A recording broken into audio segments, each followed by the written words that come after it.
ನೇಪಾಳದಲ್ಲಿ ನಿನ್ನೆ ಬೆಳಗ್ಗೆ 9 ಗಂಟೆಗೆ ಪ್ರಕೃತಿ ರುದ್ರಾವತಾರ ತೋರಿಸಿದೆ. ಟಿಬೆಟ್ ಗಡಿಯ ಬಳಿ 20 ಕಿಲೋಮೀಟರ್ ಎತ್ತರದಲ್ಲಿದ್ದ ಬೃಹತ್ ಹಿಮಪರ್ವತವೇ ಕುಸಿದು ಬಿದ್ದಿದೆ. ಹಿಮ, ಕಲ್ಲು, ಮಣ್ಣು ಎಲ್ಲ ಸೇರಿ ನದಿಯಾಗಿ ಹರಿದು ಬಂದಿದೆ. ವಿಜ್ಞಾನಿಗಳು ಮೊದಲು ಇದನ್ನು ಭೂಕಂಪ ಅಂದುಕೊಂಡಿದ್ದರು, ಆದರೆ ಅದು ಗ್ಲೇಷಿಯಲ್ ಕೊಲಾಪ್ಸ್ ಎಂದು ಈಗ ಗೊತ್ತಾಗಿದೆ. ಬೂಟೆಕೋಶಿ ಮತ್ತು ತ್ರಿಶೂಲಿ ನದಿಗಳು 2 ನಿಮಿಷದಲ್ಲಿ 20 ಅಡಿ ಎತ್ತರಕ್ಕೆ ಉಕ್ಕಿವೆ. ರುಸಾವಾ, ನೋವಾಕೋಟ, ತಿಮಿರೆ ಹಳ್ಳಿಗಳು ನಕ್ಷೆಯಿಂದ ಮಾಯವಾಗಿವೆ. 19 ಸೇತುವೆಗಳು, 40 ಕಿಲೋಮೀಟರ್ ರಸ್ತೆ ಸಂಪೂರ್ಣವಾಗಿ ನಾಶ.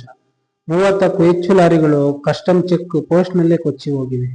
ಇಲ್ಲಿಯವರೆಗೂ 270 ಶವಗಳು ಪತ್ತೆಯಾಗಿವೆ. 1000ಕ್ಕೂ ಹೆಚ್ಚು ಜನ ನಾಪತ್ತೆ. ಅದರಲ್ಲಿ 288 ಮಂದಿ ಭಾರತೀಯರು, 50 ಮಂದಿ ಕೈಲಾಸ ಯಾತ್ರೆಗೆ ಹೋಗಿದ್ದ ತಮಿಳುನಾಡಿನ ಯಾತ್ರಿಕರು. ನಮ್ಮ ಸೇನೆಯ 31 ಯೋಧರು ಕೂಡ ಸಂಪರ್ಕಕ್ಕೆ ಸಿಗುತ್ತಿಲ್ಲ. ಇದು ಕೇವಲ ಪ್ರವಾಹ ಅಲ್ಲ, ಇದು ಹವಾಮಾನ ಬದಲಾವಣೆ ಎಚ್ಚರಿಕೆಯ ಗಂಟೆ. ನೇಪಾಳಕ್ಕಾಗಿ 1 ನಿಮಿಷ ಮೌನವಾಗಿ ಪ್ರಾರ್ಥಿಸೋಣ.